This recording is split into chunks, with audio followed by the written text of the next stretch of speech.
This episode has very sensitive topics, is for mature audiences only, and contains depictions of various forms of trauma.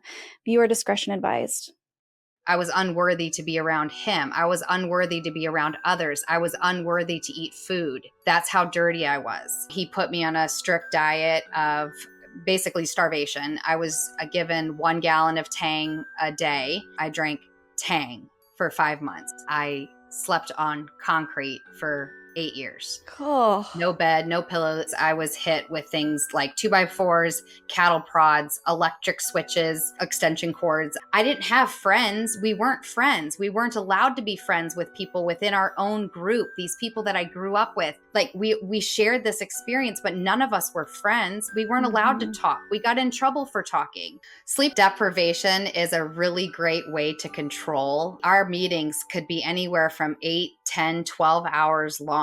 And we didn't have the liberty to just get up and just go to the bathroom. And you can imagine going without going to the bathroom for 8 or 10 or 12 hours. Remember, we don't have a bathroom there. So anytime that I have to go to the bathroom, I'm going to the neighbor's house. Walking to the neighbor's house became physically difficult because I didn't have strength. My head was shaved, and when I say it was shaved like a woman shaves her legs, like with a Bic razor. I was completely bald. Everything that I owned was burnt with fire, even the clothes on my back. I started over. And I had somebody ask me, comparing us to the Kool-Aid drinkers. That literally was us. We would have done that had he told us that that was to be done. We were promised everlasting salvation.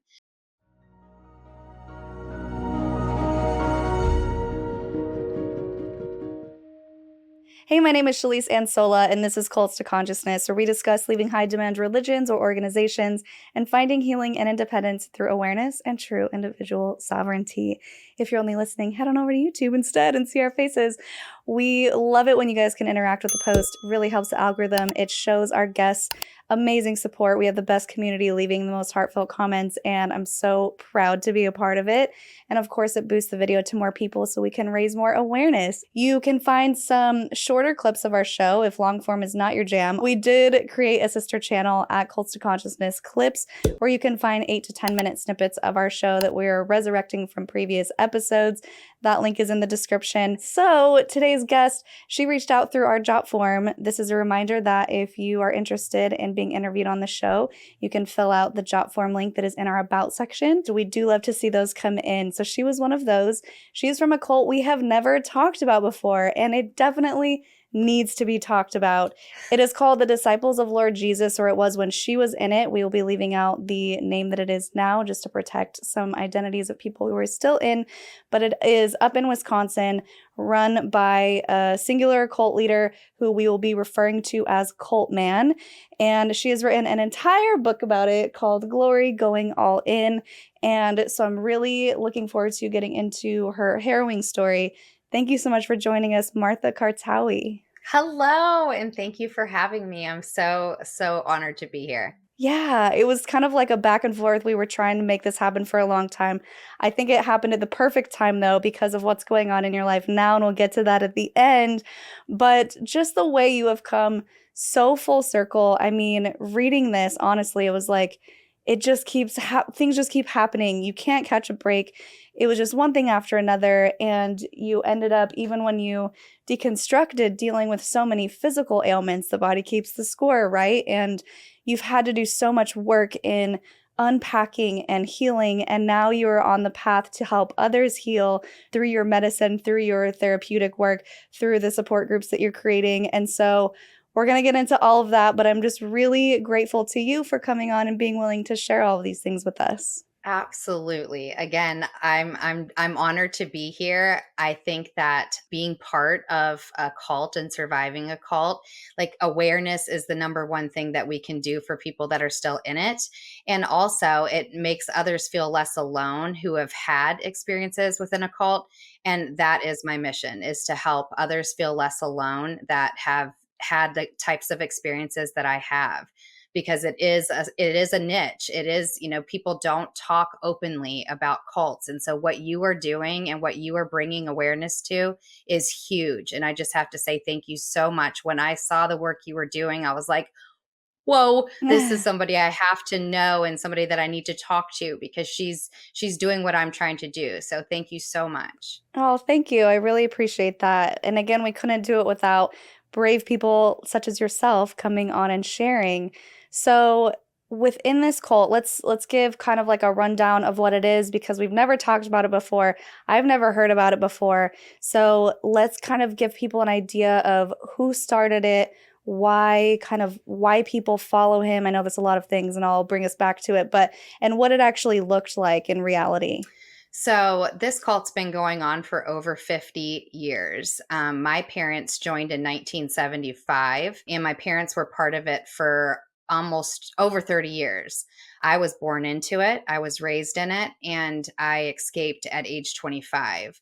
How it started was actually fairly innocent and fairly like community oriented, right? They were bringing people together. They were of like minded individuals, of this kind of Judeo Christian idea of community and of love and of respect and of building something special. My parents got into it because they were looking for something bigger than themselves. And the leader was charismatic, and he was all about bringing people together, the chosen people together, right? And to elevate and to create something bigger than themselves. And so that was attractive to my parents, because my parents were hippies and they were kind of in a searching stage, right? They had a couple of children, and they were looking to find something bigger than them, and that's what the group offered. Right. So let's talk a little bit about the leader's actual background. Yeah, so the leader is actually of Indian descent, from India, and he was Hindu. But as the story goes, he came to the United States as a student, and he had a vision or a download or whatever, a prophetic a prophetic message from Jesus or God or whatever he subscribed to at that time, and said that he was the chosen and he was to lead the people. And that is how the group started. There was a lot of evangelical groups rising up during that time, the late 60s, early 70s. And he kind of just rode the coattails of that movement. And Hmm. he became a charismatic leader and attracted a group fairly quickly. Right. So I think it's important to mention how there was an actual compound that people were staying at and talking about the living conditions and the ways in which it was so isolated and insulated. And I think one of the things that stood out to me is that in your book is that the people were not allowed to make any decisions on their own, even when you could eat and what to name your children and where you could go. It was just so tightly controlled. And that's one of the reasons that I was like, oh my gosh, we need to talk about this because there's so much manipulation and control going on there. And then I want to talk about later ways in which he was able to maintain that control because I think that's also really important too. Right. I want to be really, really honest and share that, like, that's not how it began. Mm, That's how what it turned into, because we, as the people, as the brethren, as the members, right, we gave him power. And that power became, he became an egomaniac. He became a narcissist. He became, mm, that power created that position. So we elevated him to a proverbial pedestal in a godlike position. And that created all of the manipulation and the control, right? We gave him that power. And we, as in not me, I was a baby, but that by the time I was born, he was already on that proverbial pedestal. And so, yes, in order to control, you have to keep people in fear. And in order to keep people in fear, you have to keep them controlled, and you have to keep them isolated, and you have to keep them under strict rules and regulations. And isolate them from the outside so that they will subscribe to whatever it is that is where he was taking us. But it was always like that the Lord had made known to him. So it was like he was getting the downloads and then he was sharing them with us, and that's how he controlled. Right. So let's talk about a few of those rules, the methods of control, such as the diet, the dressing, things like that. So we were very modest in our dress. And when I say modest, like the women wore blouses and skirts that were at least below the knee, if not longer. And they button down blouses, no makeup, no cutting your hair, no jewelry. The men were modest as well. No t-shirts, no shorts, no bathing suits. They were in like dicky pants and button down shirts. So very modest. And the diet restrictions changed as he implemented different rules and regulations. So there was everything from you can't eat candy, no chocolate, no coffee, no tea, no pasta, no pizza. The regulations and the rituals were ever changing based on kind of the whim of how he was controlling us at the time. You couldn't eat beef with milk. Some of these things he pulled from other religions, such as Judaism, and we, whatever it came down, it was law. It was literally law to us. If he spoke it, nobody had an inkling that you could say, no, this is crazy. We just did it. It was like the sheep to the slaughter, right? You just did it. And I had somebody ask me in another interview, comparing us to the Kool-Aid drinkers, right, of previous cults. And looking back, that literally was us. We would have done that had he told us that that was to be done. And that's how serious the manipulation was. Right. Also, the fact that most people didn't live at the compound, you had to be chosen to go there. So you're in mainstream society, you're going to public school, but you are still adhering to these very, very strict rules. I thought it was interesting and a little comical that you had said, when people would ask you why you look or dress a certain way, you just say you were Mormon, or you started saying Hasidic Jewish. And you're like, it's just easier that way because then people will stop asking questions. So it's like you're constantly hiding yourself because deep down you knew that people were going to think something was off or they wouldn't understand, right? Right. I didn't have an identity. And so I didn't know how to explain what we were, but I knew that we were different, right? Like that was, I talk about this in the book. Like I felt like a walking billboard of you're different. But I chose to use things that people had heard before so that they wouldn't ask me more questions. That's why I said Mormon or Hasidic Jew or whatever it was, because that's things that people had heard before. And I didn't know we were a cult. I just know that we didn't fit in. Right. Let's talk about some of your early experiences within the cult, your earlier memories.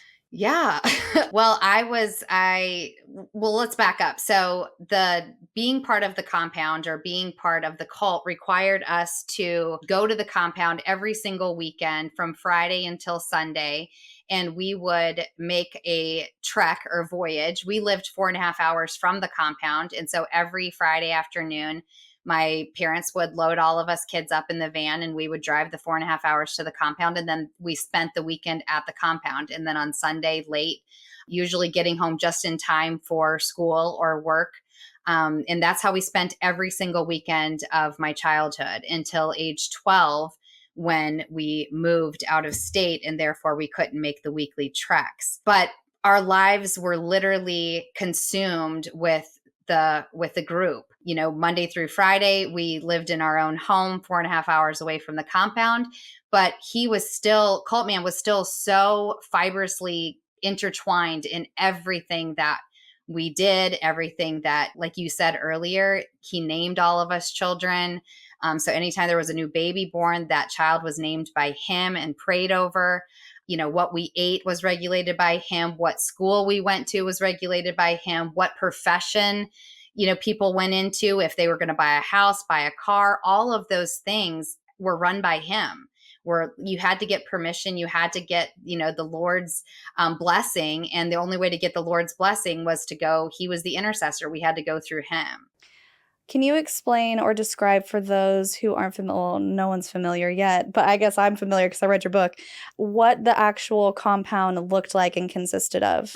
So the compound, it started out as like a ranch house, just a large ranch style house. But then it was added onto this just humongous structure of steel beams and wood, and just it was just a ginormous box. And like the top was covered by a huge steel plate, and then there was huge wooden doors. The inside wasn't finished. It was like spray foam that insulated the insides. Like it wasn't like this complete anything. It was always a work in progress. It was always a work in process, right? The meeting room floors were all wooden.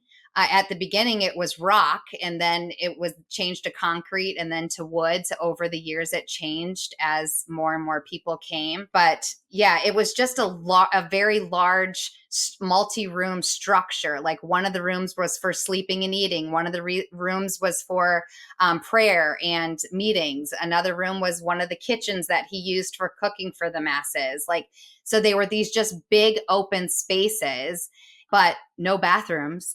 Like, as you read in my book, like there was no bathrooms in the compound that we, the members or the group, or we called ourselves the brethren, could use. The bathroom was a quarter to a third of a mile away from our house at another house that was owned by a member of the group. So we weren't even allowed to have use the facilities within the compound. Those were reserved for his family and for Cultman. It's just insane to me that he would, something that's such a basic need, he would restrict that. And you described a few events in your book about what that looked like. Can you talk about those sermons and what that did to people? Yeah. So sleep deprivation is a really great way to control. So our meetings could be anywhere from 8, 10, 12 hours long. And we didn't have the liberty to just get up and just go to the bathroom. And you can imagine going without going to the bathroom for 8 or 10 or 12 hours. I myself, and I can only speak from my own experience, but I've talked to so many other people that did the same types of thing that I did. Cultman wouldn't be down for that whole 8 to 10 hours. He may be down to sermon us for like 4 hours, but we would have to sing and pray and worship until he came down. And so during that time, like if you had to go to the bathroom and you couldn't go to the next door neighbors because it was locked, I went and wet a towel and put it in a garbage bag, or I would have to wet dirty clothes and put it in a garbage bag and then wash it during the week. Or others would go and pee in a bottle. Like it was extreme. It was extreme things that we had to do in order to survive. Many people just wet their pants and sat in it until the meeting was over. Like that, those were real things that happened weekend after weekend after weekend. And it was just part of the control of how, but we all did it. Nobody thought this is crazy. That's the brainwashing. That's the Mhm. manipulation. That's the control. That's the scary part of like how these groups exist and how our own experiences. Looking back, I'm like, how did we not think, what in the heck, right? Like Yeah. looking back, it's just crazy that we all just did it. Yeah. And some of the things that you mentioned in your book just completely shocked me, the methods of punishment and things that he would do to the members. So, we're not just talking about controlling the way that they dress or making them kneel for 8 to 10 hours. We're talking about actual physical abuse by methods that would just shock you. So, are you comfortable talking about some of those that you witnessed and or experienced yourself? Yeah, physical abuse was a huge part of my own punishment, and I witnessed physical abuse for others. And when I say physical abuse, I was hit with things like 2x4s, cattle prods, electric switches, extension cords. I mean, I was hit with wooden ladles. I was hit like I was hit with anything that he could get his hands on. I was shocked with a cattle prod. I was put in a barrel. I was made to stick my nose to a metal pole for hours, like 24 hours, 48 hours. Like he did What? not have a compassionate bone in his body. And so it was just like whatever he said, whatever thought came to his head, he did. But like I share in my book, my abuse was never done in front of my parents. And I think that was strategic. I witnessed other children's abuse, but I don't ever recall parents being there to witness the abuse. And so that was obviously strategic. Not that my parents would have done anything, because they were so brainwashed, they would have thought that I deserved it, or that he was, trying to break my spirit for a good reason, for my own salvation. So I don't know that anything would have happened if my parents had seen that. But yeah, the physical abuse on my physical body, I mean, I was beaten so many times. My clavicle bone was broken. I'm sure I broke my shoulder at least once or twice. My elbow, like I broke bones, but never had medical intervention, because that just wasn't something that we did. We weren't allowed. And I also share in the book how he starved me for 5 months when I first moved to the compound. So we haven't gotten to that part yet, but I eventually moved into the compound when I was 18, because I was chosen and ordered to do so 7 days after I graduated high school. So Yeah. Is there anything that you wanted to cover about your childhood before we talk about moving to the compound? my childhood, just like, I don't have specific things that I want to share, other than it was just not normal. And I don't know what normal is, because I don't have any comparison to it, but it was just very rigid and structured. But I do have good memories of living on the farm with my siblings, and we didn't have toys because we weren't allowed toys. So that actually spiked our imagination, right? Like I remember playing in the cornfields, and I remember climbing trees, and my sister reading me books. And because I also have a severe learning disability, I'm dyslexic. And so I couldn't read until 9, 10 years old is when I finally learned to read. So like, I have good memories, but everything around the cult was very structured and was very intense. And I was chosen at such a young age by him. Around like 7 years old, he took an interest in me. My weekend visits were very different than my siblings' weekend visits, because I was always ordered to do things that were outside of what my siblings were ordered to do. And so I have a very different story than many other children, including my own siblings. But the control was real, right? Even though he had chosen me, or I had preferential treatment, that could be very dangerous. And it was very dangerous for me. But it was all to create this hierarchy within the group itself, right? Like, if he took my paper towel and used it to wipe his hands that were dirty, I was like, oh, I felt special, right? Because he built me up into this weird place of preference. But if somebody else didn't, then others would look at me and be, he took her paper towel, right? Like, he created this dynamic between us, between members, between people of our own age, but he kept himself in the middle of it. So I didn't have friends. We weren't friends. We weren't allowed to be friends with people within our own group. These people that I grew up with, these people that knew more, like we shared this experience, but none of us were friends. We weren't allowed to talk. We got in trouble for talking. We got in trouble for communing, right? Like, he kept in between everything. He was just so strategically, like, in between all of our relationships, between mine and my parents' relationship, between mine and my siblings' relationship, between mine and other people in the group's relationship. He was the middle. He was the middleman, and he kept that very special role that nobody thought we could have a relationship outside of him. Yeah, and so people understand, he's in his 80s when you're a child, right? No, he's in his 80s now. Okay, got it. So when I was a child, he was in his 50s, 60s, because I'm 45 now. Okay. So one of the stories that really stood out to me was the way he responded when one of the other boys at the compound had taken advantage of you, and it kind of reminded me of the confessionals that we had to do in Mormonism, where bishops ask too many questions. Are you comfortable talking about that experience? Sure. So it was a summer, and I had spent the summer at the compound, and this boy had taken advantage of me, and we had gotten caught. We didn't know we had gotten caught, but it got reported to Cultman.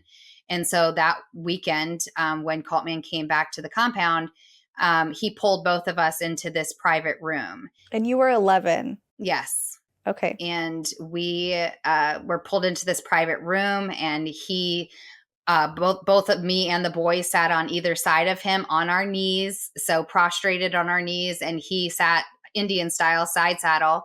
And he started asking questions. He asked me, had he touched me? But he went in such graphic details, and I didn't know to lie to him. I didn't know that I had an option to lie, but the boy was not honest. And so it became this like grotesque, disgusting confessional where Cultman was asking me, I'm 11 years old, and he's asking me these questions about penetration and about fingers and about penises and about the way that it made me feel and the way that it turned me on and the way that, like, it was just so humiliating. And I didn't even know what to make of this because I didn't know what to make made of what had happened, much less understanding it from this adult provision. Like, it was just so perverted. But he made us both feel so dirty and disgusting. But at the same time, he was elevating me because I was telling the truth. And it was like the more truth I would tell, the deeper and more disgusting the questions got. And the Jeez. more he wanted to know, about just the act itself and the things that this boy had done to me and how they had felt, and like it was, and how his penis looked, and like it was just so perverted. Looking back, it's so perverted. But I didn't know that that wasn't normal, Yeah. and I didn't know to lie. Yeah, it just, but looking back, that is one of the hardest things yeah.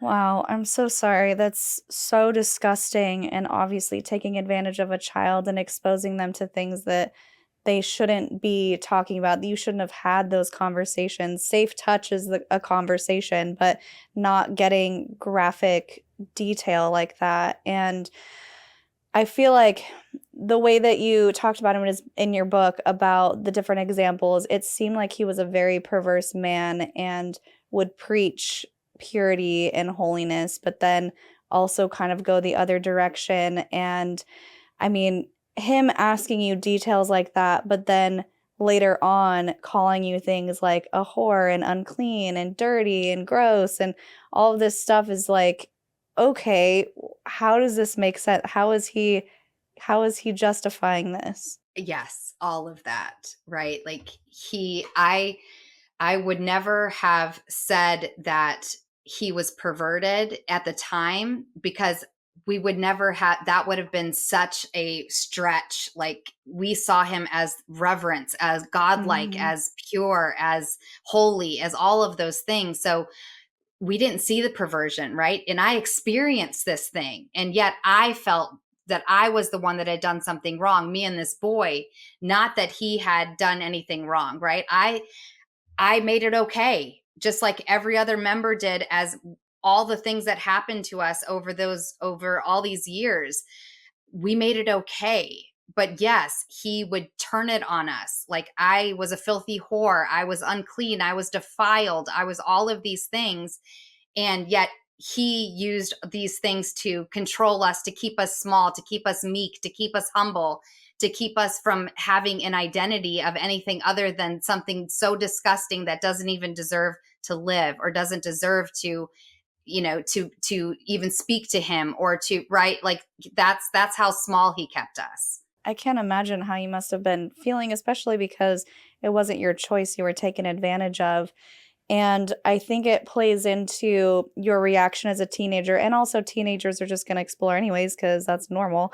But let's talk about those teenage years when you did move out of state and you found kind of this rebellion inside of you, which eventually led you back to the compound. Yeah. So I guess because my trauma started so early on, that by the time I became a teenager, and we had moved away from the compound. We lived in North Carolina and the compound was in Wisconsin. So we only went to the compound maybe 4, 5, 6 times a year, but we still had to listen to the sermons every weekend on the speakerphone.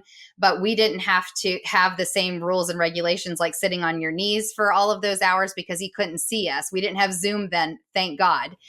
So we could sit side saddle or however we wanted. We still sat on the floor in a very reverent manner, but we didn't have to sit on our knees like we had to when we were in the compound.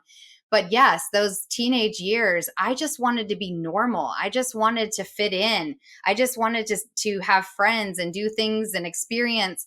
But I think that rebellious side of being so tightly controlled in everything that I did, I separated my identities. So I became two different people. I became the cult person that was the person that went to the compound those few times a year. And then I lived the rest of my life completely separately. And the separate side was that I kind of went buck wild. I experienced things that most teenagers probably don't need to do until they're adults, right? Like sexually and drinking and drugs and smoking. And just because I just wanted freedom. I just wanted any kind of freedom. I just wanted to break away from this life that was so controlled and so tightly and I constantly was on a tightrope between these two identities. And that there was times where these lives would crash, and it led me to a lot of trouble, right? I got in a lot of trouble because of some of the things that I did, because my worlds were constantly crashing and clashing. And I learned to be a really good liar. My whole life was a lie because my cult life didn't know about my outside life and my outside life didn't know about my cult life. And I just kept these identities as far apart as possible. But there were many times where they collided, and then I would have to lie. I would have to do whatever I had to do to just keep surviving. It was a real thing. Right. And one of the tactics that you mentioned in the book that I found interesting, and of course, I see why it would be successful, is he would pit children against their parents and basically take away parental rights in some capacity, to where if you're getting in trouble, you're calling Cult Man and not getting disciplined by your parents necessarily, or he's telling them how to discipline you. What was that like? Looking back, parents weren't allowed to parent because especially parent children that were chosen, right? Or parent, in general, like we depended on Cult Man to tell us how to live our lives, how to parent our children, how to discipline our children, right? My parents did the best that they could with what they had, but Cult Man was always that extra crowbar to keep us under that control. So my parents did the best they could, but they were so limited in what they were allowed to do because they thought Cult Man had it all figured out. They thought Cult Man was leading us to everlasting salvation. So why wouldn't you give it over to Cult Man to do the disciplining, to do the raising and the rearing? And why wouldn't you? Like we were promised everlasting salvation. So why wouldn't you trust that being to raise your children? Right. How did you feel then when you got the call and he was saying, okay, you need to come and live with me when you were 18, graduated from high school? To be perfectly honest, and I don't know that anybody's ever asked me this on an interview, but I felt special. Yeah, Like I chosen. felt chosen. I felt like, wow, I get a chance, because the way that he sold it to me was like I needed to get away from my parents. I needed to get away from, the things that I had done in the world, and I needed to come back home basically, right? I needed Mhm. to come back to him, and I needed to clean up my life, and I needed to, in order to be successful in my life, I needed to come back home. I needed to come back to the compound. So I felt special. There were parts of me that was like, but my friends, but my job, there was those things too, but I'd never questioned it. It wasn't like I tried to talk him out of it or tried to talk myself out of it or tried to talk my parents out of it. Again, I didn't know I had that option. Mhm. Like, had I known I had that option, would I have chose something different? Probably not, because I felt special. until I got there, and then watched how everything unfolded over the next 8 years. Wow. So I don't think I clocked that, or it didn't click in my head. You were living there for 8 years? Yes. Okay. So having understood what the living situation was, that blows my mind. Can you tell everybody what your living quarters actually consisted of? Yeah. So when I moved back to the compound, immediately after my parents basically dropped me off and then left and went back to North Carolina, that's immediately when my diet began. He put me on a strict diet of basically starvation. I was given 1 gallon of Tang a day, and that went on for 5 months. I drank Tang for 5 months. And that's the orange juice stuff, like the Yes. powdered. Yes. The Because I looked it powder. up. I was like, what is Tang? And then I saw that just one serving had, I think, 23 or 24 grams of sugar. And you're drinking only a gallon of that a day. Yes. Yes. So that's what started. And when you say living conditions, like I didn't get a bedroom. I didn't get like a bed. I didn't get even a dorm room. I got a little corner next to the stairs that went up to the compound. And it's like a 4x6 little area where I stacked my things on the concrete. I had a sleeping bag and I had my clothes in my clothes bag. That was it. I slept on concrete for 8 years. Oh, No bed, no pillow. Like, no, it's as bad as it sounds. It was. wow. Can we talk about what that actually did to you physically with the starvation diet? Was his goal just to get you as thin as possible, or just to get you in a state where you were completely controlled? What do you think his goal was with that, and how did it affect you? So I think his goal was to break my spirit. He had always, ever since I was a young child, he had seen how strong and rebellious I was, and he wanted to break that.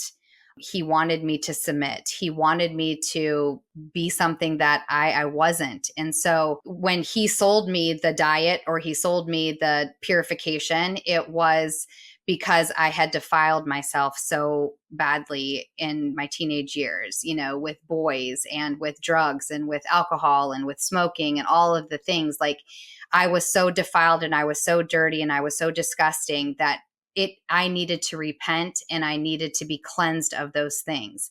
So I was put on a cleanse, not a diet, it was more of a purification cleanse is how he sold it to me, because I was unworthy of being there if I didn't go on this cleanse.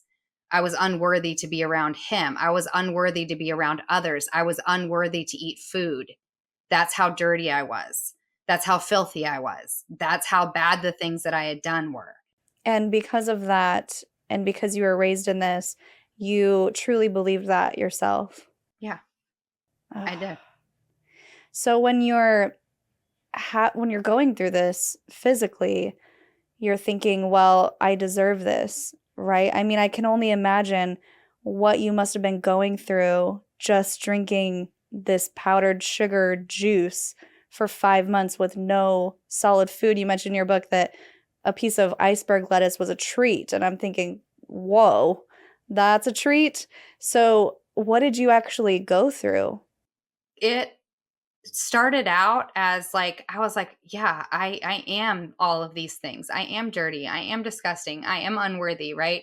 So I thought, I can do this for a couple of days. I can do that. And then the days turn into weeks. And I was like, I can do this for a couple of weeks. And then the weeks turn into months. And then my body starts becoming weak. Mm-hmm. And remember, we don't have a bathroom there. So anytime that I have to go to the bathroom, I'm going to the neighbor's house. And walking to the neighbor's house became physically difficult Yeah. because I didn't have strength. My body was literally being starved to death. And he was so critical every time that he came back on the weekends he would look at the chart, because there was somebody charting my weight every single day. My weight was charted. When I was given the gallon of Tang, my weight was charted every single day. If I didn't lose the amount of weight that he thought I should have in that week, he was so hard on me. He was always embarrassing me and degrading me in front of the rest of the brethren, saying she must be stealing food from somebody. Who's giving her food? Like, it was like, it was just weekend after weekend after weekend of this, just, or he would beat me and he would say, where did you get food from? Whose food did you steal? Why did you steal food? Like, this was weekend after weekend after weekend. And my body is literally starting to break down. And I'm trying to be like, at a point, like, I'm starting to feel not only weak, but I'm starting to glaze over. Like, and so I asked for help on the last couple of weeks. I would try to stand up straighter, but I was so weak. I was so, like, my body was just done. And I remember asking for help. I remember other children that lived with me asking the caretakers for help, saying, like, she's not doing good. Like, she can't go to take a shower anymore. She can't go to the bathroom. Like, and he always just said that I was making it up, or that I was lying, or that I was stealing food, or I was. So it was until my body literally shut down and I blacked out. That's what I dealt with. But still inside, I thought I earned this. I thought that this was the way to my salvation.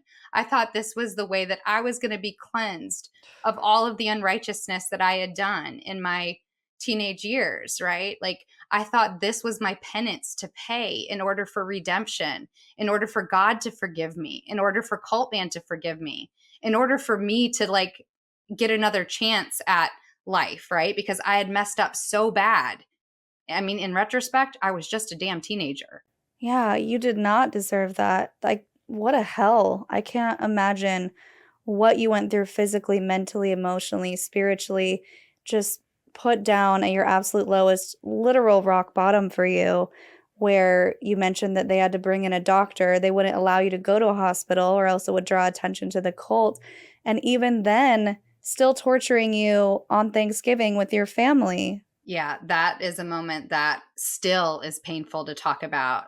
And yeah, so you can imagine my family's surprise when they come back, 4 months after I've been dropped off, 5 months after I've been dropped off, and I'm half the size I was when they left me, because I had lost over 80 pounds by then. I was skin and bones, and I can still see my mom's face and my sister's face when they saw me. And I couldn't even talk to them. I wasn't allowed, but I could see it all over their face. Like, I've always been a big boned girl. Like, I've always had a little bit of extra, right? And I was skin and bones. And so I can remember the horror on my mom and my sister's face when they saw me, and they couldn't ask me what happened. They couldn't ask me, like, Martha, are you okay? And it was Thanksgiving, and I had only been I was being nursed back to health at that point, where I was able to start eating I was eating baby food and Geritol vitamins. Like, I wasn't able to eat real food yet. Like, my body couldn't handle it. My systems literally were so destroyed by this diet that I had to be nursed back to health. And it took weeks, months. Like, it took, I still had the aftermath effects for years after this happened. But Thanksgiving, my family's there. We all sit around as a family. We sit around black garbage bags, and he comes around and gives you food on these black garbage bags. And so you sit with your family. And so I was sitting with my family, not talking to my family, sitting with my family. So at least I'm around the same black garbage bag as my family is. And so that feels good, right? And I've missed them so much. But the biggest thing is like, I'm so excited because there's real food and it smells so good. And I know, like, I'm not even thinking about, Martha, you can't eat this food. This is going to destroy you. You're going to be nauseous and vomit or whatever it was. Like, I didn't think those things. I was just glad to be there with my family, and food was coming and it smelled so delicious. And so as the food's getting placed in front of us, then suddenly he stops and he scolds me, and he completely just demoralizes me in front of all the brethren, in front of my family. He calls me gluttonous. He tells me that my spirit is ugly and disgusting, and that I don't deserve to eat with my family, that I don't deserve to partake in this feast. And I was sent back to where I basically lived under the stairs. And I was taken away from my family. I was sent away from my family, and I never was able to eat that Thanksgiving dinner with them. But looking back, he did that because he knew my body wouldn't handle it. He knew I would become violently ill if I had eaten the kind of food that he had prepared. And my family would then wonder what happened, right? Like it would have just brought more attention to the already disgusting situation that my family was viewing, which is like this their anorexic sister daughter sitting next to them, and not knowing what's happened these last 5 months. Yeah. Your parents, did they ever ask you, hey, what's going on? Were they too afraid of what Colt Man would do? Yeah, they never did. They never did. I told them years later, and I think that I did get to tell my sister because we showered together, and we walked to the bathroom together, so at least we could talk a little bit then when we were outside of the compound. So because we went to communal showers, which were next door at the neighbor's house as well, so I did get to talk to my sister like during that time, and I'm pretty sure that I shared it with her, like that I had been on a fast or a cleanse. But I didn't paint it in a bad light because I thought it was for my highest good. I thought it was for my redemption. Mm-hmm. But I never had that conversation with my parents until I was out of the cult, and then told them what had happened those 5 months. But Right. they remembered, of course, what I looked like and everything. Yeah. Oh, wow. Just the amount of control to where your parents kind of shut off that parental instinct of wanting to help or save a child who clearly is in distress. It's hard to put yourself in their shoes, but I can understand what they were going through and the fear that they probably had knowing what would happen if they spoke up or did anything about it. Right. The punishment for them would have been even worse, right? Like they wouldn't have been physically beaten or anything, but they would have been verbally assaulted, they would have been spiritually assaulted, they would have been demoralized, they would have been made to feel so small and such bad parents that they were trying to intervene on the behalf of God. Like how dare they? Like that's how they would have been made to feel, and they would have been made to feel that way in front of 200-300 other people. Like it was always public humiliation. That's how you control the mass, is public humiliation.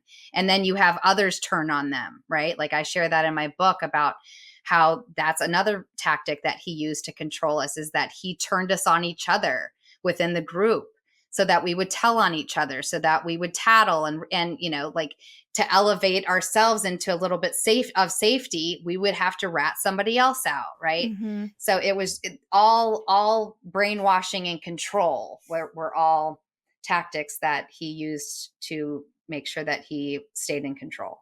Right, and along those lines, let's talk about the first time you escaped and why you chose to go back. Yeah.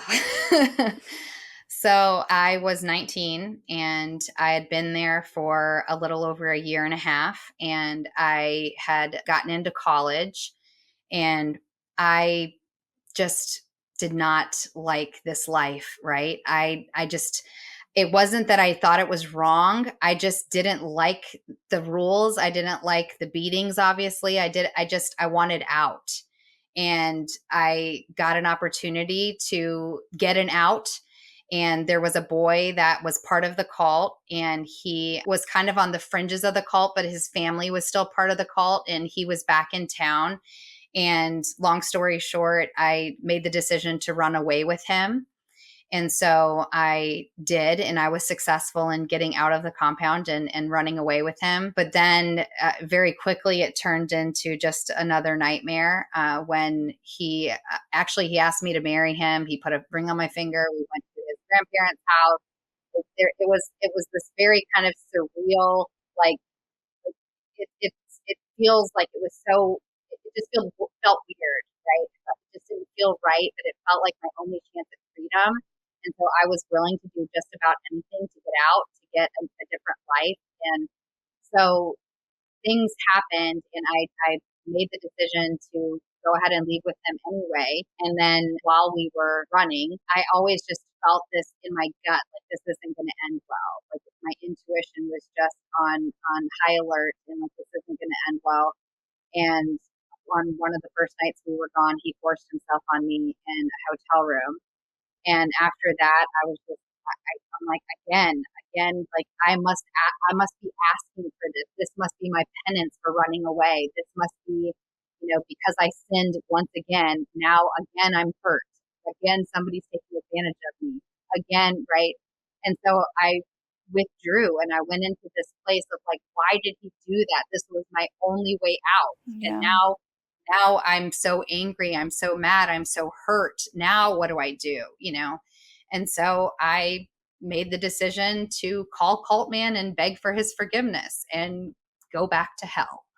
And because you choose the hell that you know Yeah. over the hell that you don't know. And the unknown with this boy was so scary after that happened that I was willing to go back to the hell that I knew, even the beatings and everything else, because it's all I knew. Mm-hmm. And I didn't know what life would be like with this boy. And I was at this boy's mercy because I had no money. I had no car. I had nothing but the things in his truck that I had taken from the compound. Like I had nothing. I had no way to start over. And so I was at this boy's mercy and I just I couldn't live with myself. And so I basically gave myself back over to the enemy. And let's talk about what happened when you did make it back, the way he treated you, Cult Man, and the way others treated you. The punishment was severe. I was not only berated in front of the brethren weekend after weekend after weekend, but I was beaten several times because of it. And then about a couple of months later, after I was also banished from sitting with other brethren's daughters. I was made to sit on the outside of the compound or outside of the meeting room because I wasn't worthy of sitting in the meeting room with other brethren's daughters or with other members. So I was banished to the outside and I had to listen to the sermons from the outside where like the nursing mothers were and stuff. So I was banished. But even more than that, the children and the brethren were told to basically spit on me, to kick me. Jeez. Because I was so filthy and unworthy. I was made to be just this like a scarlet letter was on me all the time. Like some of the horrible things that happened to me because of that was, duck poop was put in my shoes and I was spit on. And I like, you can't conceptualize how degrading those things are, but they just make you feel worthless. It just makes you feel like you don't want to live. It just makes you feel like, why am I here?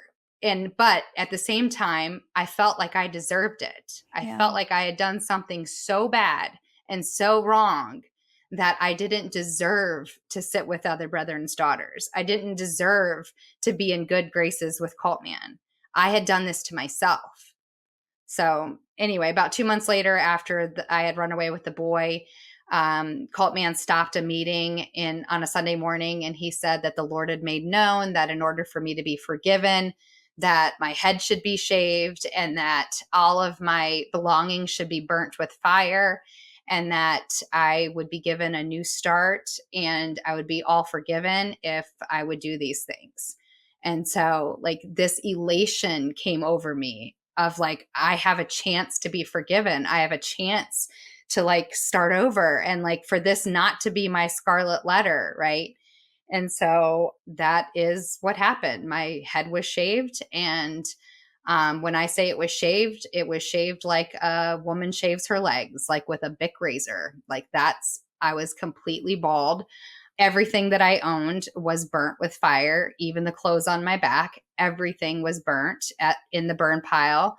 And I started over. My mom and dad were visiting that weekend. So my mom took me to get new clothes at Walmart and new necessities like my sleeping bag and my toothbrush and things like that. And I literally started over. Even my backpack and my school books, all of it was burnt. I had to Oh, start completely over because everything was burnt. My head continued to be shaved for 15 months oh my gosh. because he had this fixation with trying to break me. And I begged for months to have my head stop being shaved because people at school, I was in college, and Yeah. people at school, and I had a public job, and everyone thought I had cancer and that I was doing chemo and that there must be something wrong with me because every month my head is shaved and I wear hats and I wear scarves and I try to fit in, right? But people know. And there was rumors, nobody would ever ask me directly, but there were rumors flying and it always came back to me. People were just concerned, right? Had they known the truth that I was just living in a compound on a concrete slab in a sleeping bag and having my head shaved every month, yeah. So it was much easier to lie. Right. And one of the things that he said to you when he finally gave in, if I remember correctly, is okay, do whatever you want. You're going to hell anyway. Yep. So the last time I begged him and I just said, please, can I stop having my head shaved? And he said, do whatever you want. You're going to hell anyway. So do whatever you want. And so Oh I my made the gosh. decision to stop having my head shaved. It's just so sadistic. Where does he come up with this stuff? It's like he's getting off on people just being tortured in the most random and odd ways. It is control, and it fed his ego in some psychopathic, sociopathic, narcissistic way. I don't know. Yes, is this an extreme case? Yes. Did I see this happen to other people? Not this specific thing, but I saw plenty of other things happen to other people within the group. So for some reason, I got under his skin and he would do anything to break my spirit. Mhm. And God had other plans. And so it felt like there was always this conflict of him and me, like him trying to break me and wanting me to submit and wanting me to fall in line. And I couldn't. I didn't know how, it just wasn't in me. And no matter how hard I tried, I just couldn't. I couldn't. Yeah. Do you think that's why he gave you so much responsibility with the fudge store, which I wanted to get to next, because he felt like he needed to give you some sort of authority or control or responsibility to keep you boxed in, but still being able to express yourself a certain way? I wish that he was that smart, but I don't think that that was it at all. I think that I'm a personable person, and I have a look, right? I am a happy person. Like that's how I've always been. Like that's how God created me. And so he saw this person that would be able to get along with strangers, but he also knew that I was controlled enough that I would protect the group at all cost. With Mm. the first business that the cult ever opened, he said that the Lord made known that I would manage that. That was such a that was such a what, I'm chosen to manage the first cult owned business. What, it felt like such a honor, such a wow, I was chosen for this role, right? And so yeah, it was a way of him keeping me just close enough, but also giving me something to do, but also removing me from the external things that would have taken me away. He took me out of school.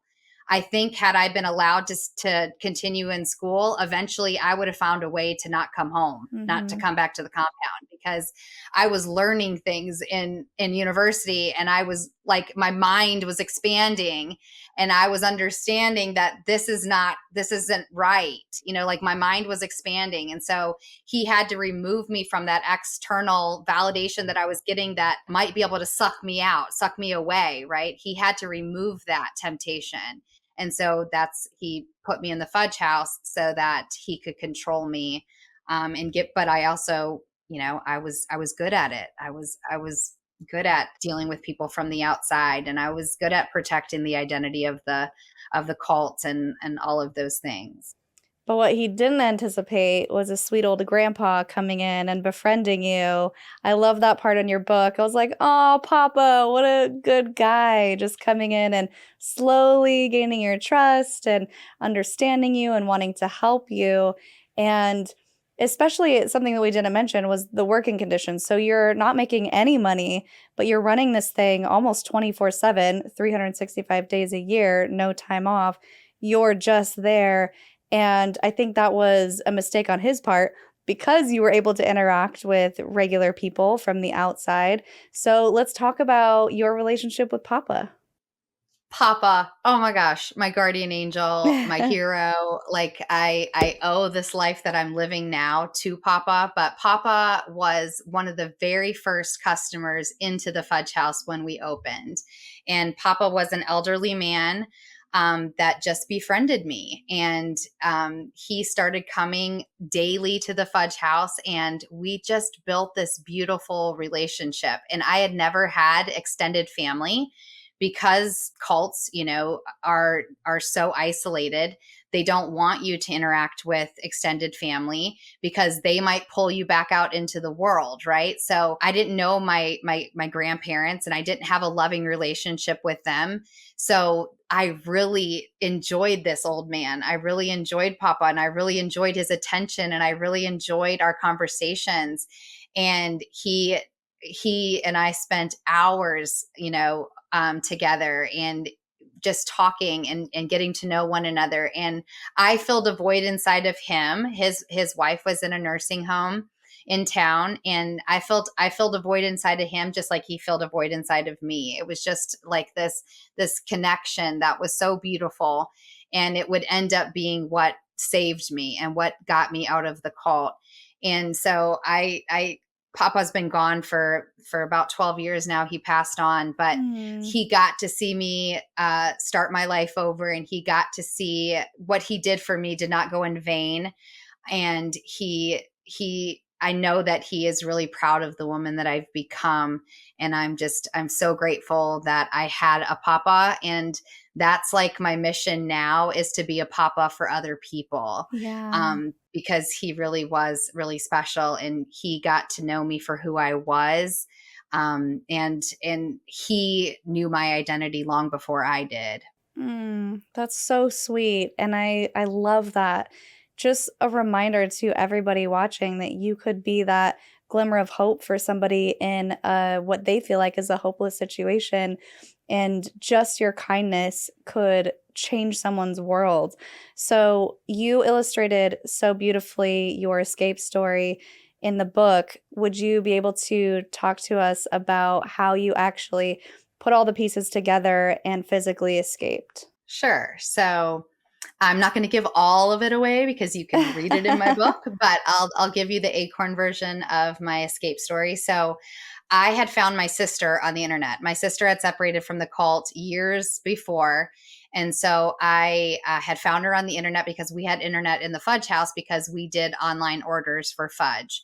And so I had found her on the internet, and I started communicating with her. And I found out that she was pregnant with her first child. And my sister and I had a very love-hate relationship growing up, but her and I were the closest of any siblings. And so when I found out she was pregnant, I didn't know how to do anything for myself, but I knew that I needed to do this for her. So my wanting to escape had zero to do with me. I would still be there today if my sister hadn't gotten pregnant and I hadn't found her, and I hadn't Whoa. gotten the courage from her to, like, there was something in me that changed when I found out she was pregnant. And I was like, she can't go through this alone, because my parents were still in the cult. Some of my brothers were out, but their lives were a mess. Like, my sister had no one, and I didn't want my niece or nephew to grow up without me. That was something that just, as soon as I heard that was what took root in my heart and in my spirit, that said, no, like, I will do this for them. I didn't know how to do it for myself. So the biggest thing that I did was I confided in Papa, and I told Papa the truth about everything. I told him the truth about who owned the fudge house, that I didn't get paid, that nothing I have is mine. I told him everything. I was very vulnerable and very honest with him. And I'd like to say he was shocked, but we had been friends now for 4 years. He had put a lot of pieces together. He was just waiting for me to tell him the truth. And so when I did, he just went into his prayer warrior for the cause and just said, I don't think this is what God has for your life, and I will do whatever I can to help you. And so we went into planning, and Papa actually bought me a car and surprised me with it like 2 or 3 days later after I've confided in him. And 10 days from the day that I spoke to my sister and found out she was pregnant, was the assigned day that I was going to make my escape. And God brought this beautiful, horrendous, crazy winter blizzard. And if you know anything about Wisconsin and snow, you get a lot of it. And so this blizzard happened, and literally what should have been really difficult was very easy, because I literally just walked out of the gates, past the guards, past the cars, that because the windshields were completely covered with snow. Nobody saw me, nobody heard me. It was God's provision of presenting me with this opportunity to make an easy and safe escape. And I made it safely over to Papa's, and we loaded up my car that he had bought me with the very few things that I owned. And he gave me an envelope, and that envelope is the most precious thing at that time that I ever could have had. And that was $1,500 in cash and a credit card with no limit. And he said, go start your life. And I didn't even think about that I had no money.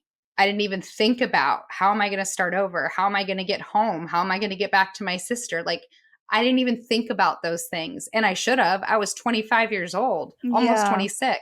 I should have had that conceptual idea of how am I going to do this? But I didn't. And Papa had literally thought of everything. And he gave me the opportunity to start a new life. So I started a new life with a little Dodge Neon, a little white Dodge Neon, $1,500 and a credit card. And I was so careful with that credit card, and I did not go on a spending spree or anything crazy. He gave me a new life. Oh my gosh. And eventually I made it home after a lot of other things, but I finally made it home, and I was able to be here for my sister and for her pregnancy and for the birth of my niece.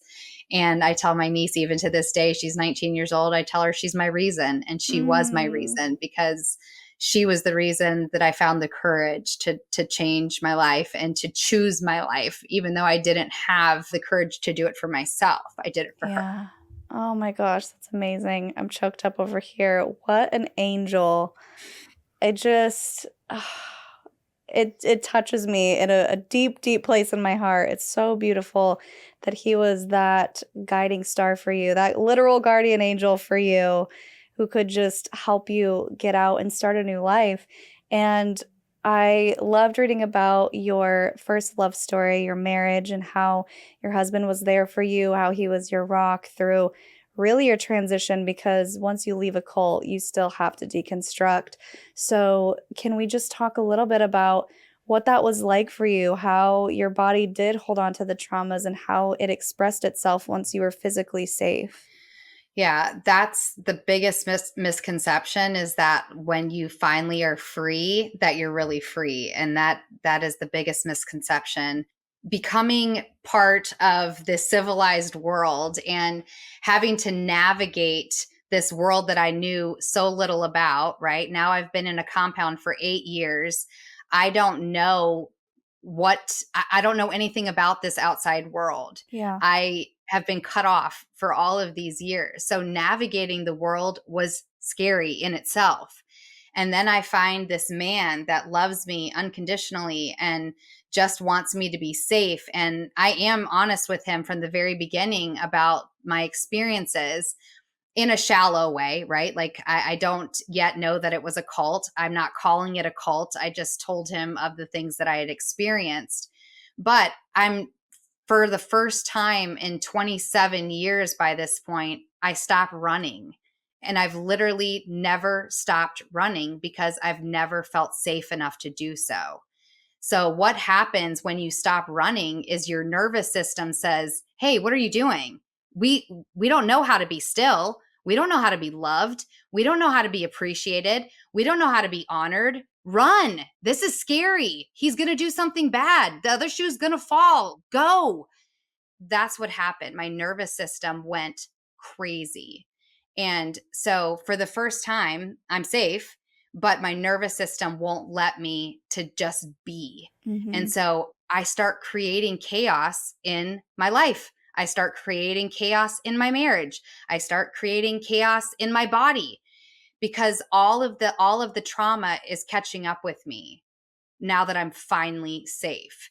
So my physical body starts to break down. My emotional body starts to break down. My spiritual body starts to, like, all is connected, right? Everything's connected, mind, body, and spirit. And so I just start, like, just falling apart, literally, quite literally, just falling apart. And when I say my physical body starts to break down is, I had migraines, I had gastrointestinal issues, I had back pain, neck pain, I had like allergies, the list, the PTSD, the complex PTSD, like all of this list of litany of diagnoses was given to me by so many different specialists and professionals. And I'm just, all I need is help, but everybody's just giving me another diagnosis to add to my list. And I'm just like, I feel helpless. I feel hopeless. I feel like so broken that nobody's ever going to be able to help me. And I'm running from myself. I'm running from my husband. I'm running from the trauma. And everything just implodes. Literally everything implodes. And my husband gets to a point where he's like, I don't know what to do with you, for you. I don't know how to support you. And so I finally decide to try to get help. The first therapist that I go to her 4 times, and she tells me, "I'm really sorry. I've never dealt with somebody from a cult. I don't know what to do with you. I don't know who to refer you to. I'm so sorry." Like, that was my first experience to try to get professional help. And so, of course, I look back at myself and say, "See, I'm too broken. See, not even a professional can help me. Like, I'm that broken. I'm that much of an enigma. I'm that much of an oddity. Like, nobody's going to understand what I've been through, and nobody can help me."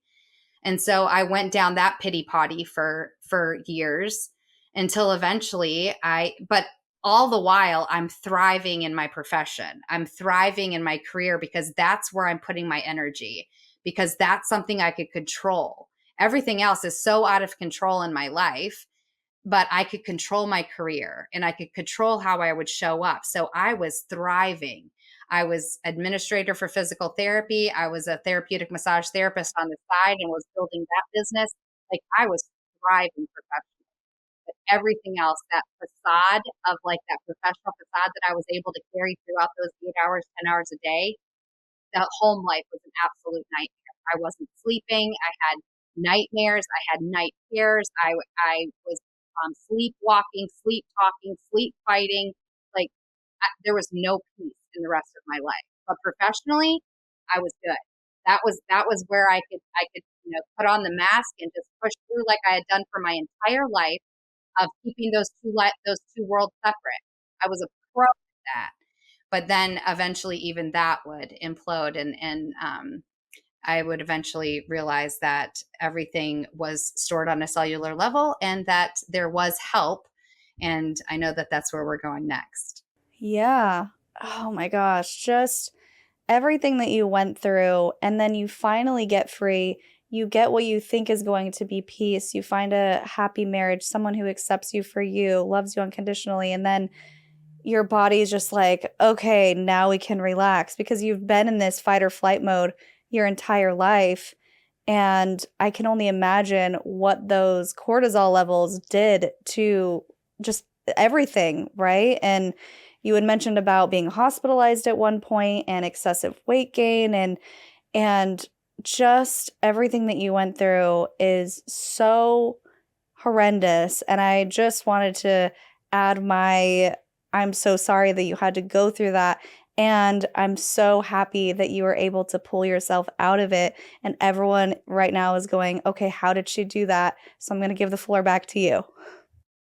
Yes, the excessive weight gain was all a cover up for the pain, right? Like I was excessively overweight. I had all of these diagnoses, and I go to a continuing education class for my massage license, and it was a somatics class. And in the somatics class, they talked about how trauma is stored on a cellular level. And while we're going through this class, like the bells are going off, the whistles are like, that's you. That's you. Like, that's what's wrong with you. Like all these other diagnoses, all of these things that fibromyalgia and all the things that you've been told that you are, but no, this is the root cause. It's my trauma. Like it was just, it became so evidently clear that this was my issue. Right. And so I got excited. I was like, okay, so like, if this is my issue, there's got to be somebody that knows how to help somebody with this issue. And so I became my own advocate. I remember going home from that class and sitting down with my husband and being like, I'm not crazy. Like, listen, this is what I learned. Like, I was so excited. I was so exuberant. Like, there's hope. Right. So I became my own advocate. Like, I was like, okay, I'm done with mainstream Western medicine. Like, I'm going to take my life back. And there was finally hope for the first time. And now it's been almost 7 years since I've been out, like 6 years since I've been out of the cult. I finally feel hope for the first time. And I start doing research. I get on the internet and I start researching everything that I've heard in this class, and I start researching. And then I start finding practitioners that do the types of things that I'm researching, like biofeedback, neurofeedback, somatic release work, inner child work, EMDR, like all of these modalities become available to me because I knew what to look for. Yeah. And so I started doing these things, and then one modality would lead me to the next modality. And I started peeling away these layers of trauma. I started getting to the root of the pain. And then I start seeing my physical body responding in a positive way. And I'm like, whoa, like everything is connected. Like it literally like brought so much life and exuberance and vitality to my own existence, because I was like, this is all connected. It's all connected to my trauma. It's all connected to what I've been through. And if I can get to that centerpiece and I can heal that, then the rest of it will heal as well. And that was my journey. So I committed 100% to my healing journey, and I just started peeling away the onion in order to get to the essence of who I am, who God created me to be, the one and only Martha Glory. I had to get to the core of who she was and why she mattered to heal. And Yes. that's what I had to find, because I didn't know I mattered. I didn't know I was worthy. I didn't have an identity. I didn't have self-awareness. I didn't have self-love. I didn't know how to nurture myself. I didn't know how to take care of myself. I'd never been taught those things. I'd never seen it done. Like I didn't see anybody else taking care of themselves either in the cult, right? So I didn't know how to do those things. I had to learn those things for my own well-being, but I had to learn those things for me to survive, because Yeah. I couldn't survive the way that I was. And here you are. I mean, it's incredible and it's obvious the work that you've done and how you've truly found yourself, your identity, your spirituality. I know you have a strong faith, and it's just so beautiful to see that transformation. Well, not personally, but from your book to who you are now. And there was one thing I wish we had more time to talk about it, but I just wanted to say that throughout the book, I thought it was very commendable that you you began to listen to your intuition when things didn't feel right. So you would get involved in a relationship and then you would realize, you know what, this doesn't feel quite right. And you had the strength and the bravery to end it before it went further. or ended at the right time.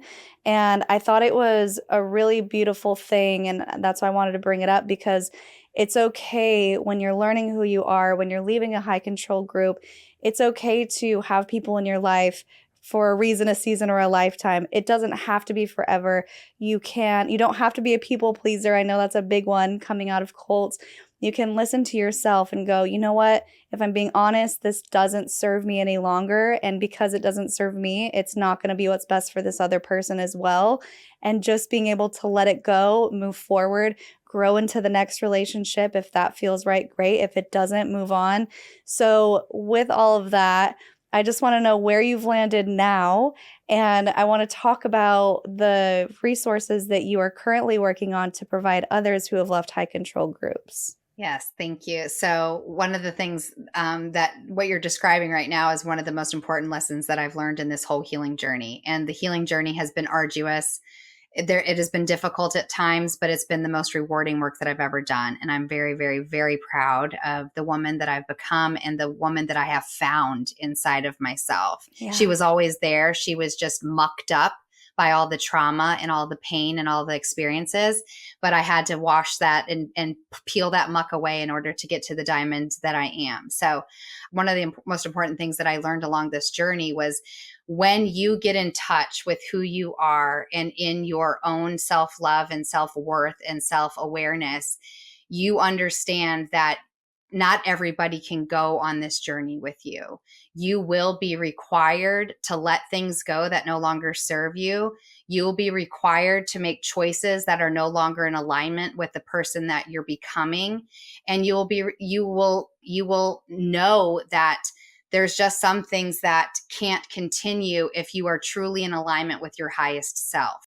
So yes, that comes from my intuition. That also comes with my faith and understanding who God's created me to be and stepping fully into that and surrendering to that versus to the things that were no longer serving me. So yes, I had to get divorced. And then I've also been in a couple of other relationships that I outgrew because I'm continuing to heal. I've been out almost 20 years. It'll be in December, it'll be 20 years, but my healing journey continues. So yes, I've done a lot of work and now I'm helping others to find resources and to bring hope and light and love and all of those things to other communities. But my healing journey continues. And so I'm constantly making sure that my choices are in alignment with who God's called me to be in this life and on this journey. So that was a very valuable lesson, and I continue to have to practice it every day. So, but as far as what I'm doing, so one of the coolest things that I really want to debut and talk about is the community that I am creating, which is called Cult X.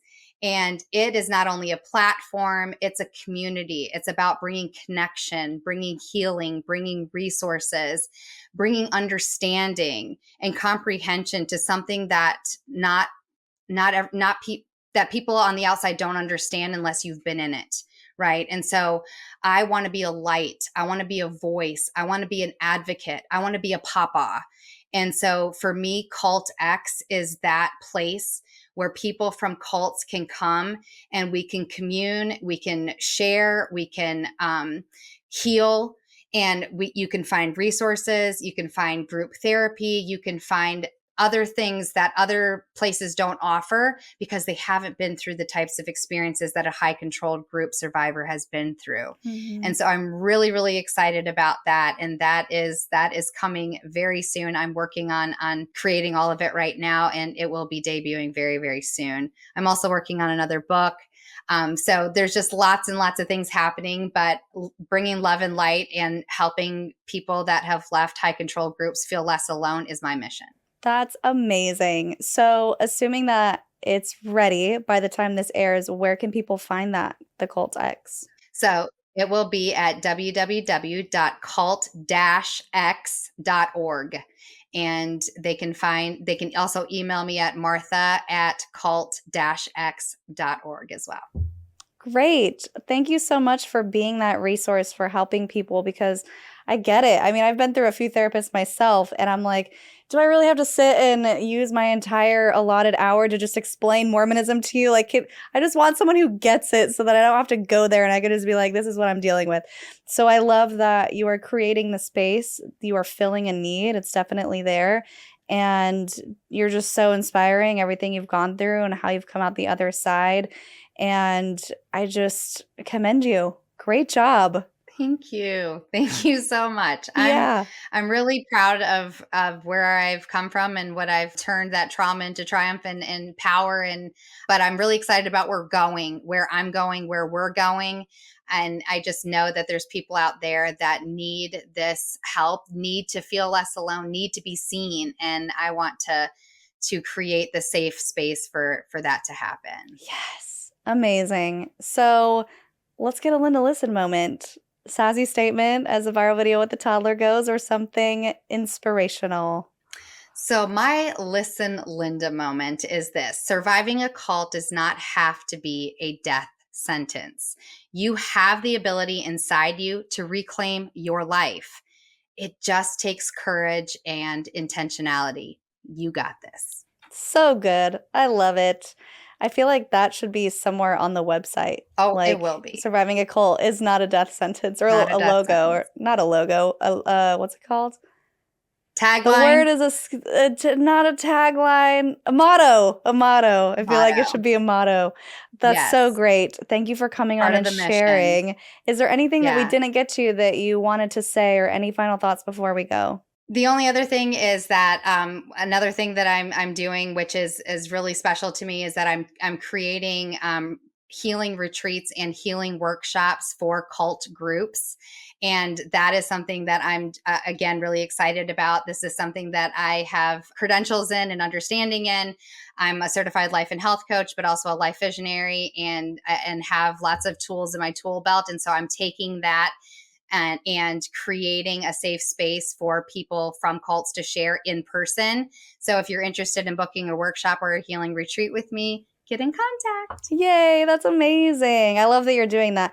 We did something similar. We just got back from Costa Rica with people from YouTube, and it was incredible. I think we're going to do a whole video about it. It was just so magical. All of these introverts coming together. We're like, introverts unite. Yes. Not everyone was from a high control group, but most people were. And it was just so great to connect and see people blossom and come out of their shells by the end of it and make new friends and all of that. So we're definitely going to do that again. But I love that you're doing it with the intentionality of healing and all of that as well. All right. So guys, if you want to find Martha, we are going to put everything in the description, everything that she's mentioned, but you can also find her on Instagram at Martha Kartaoui and Facebook as well. Again, everything will be in the description below. Make sure you check out her book, Glory Going All In. That link will also be there in the description. And I think that's it. Anything else, Martha?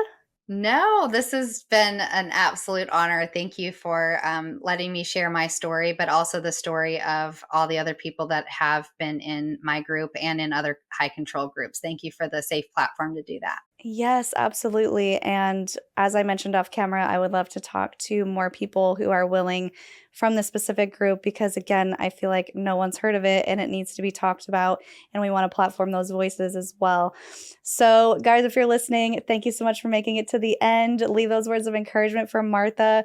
We love seeing all those beautiful comments that you guys leave for our guests. It's so empowering, and I'm almost smiling like a little schoolgirl reading these comments. I'm like, oh, everyone's so nice. So I just thank you for doing that, and it boosts the algorithm, of course, any way that you interact with the post. If you want to become a patron, patreon.com/cults to consciousness. We have merch at cultstoconsciousness.com. And I think that's it. If you like this video, I'll link 2 more down here below. And until next time, follow your highest excitement, be conscious, and be well.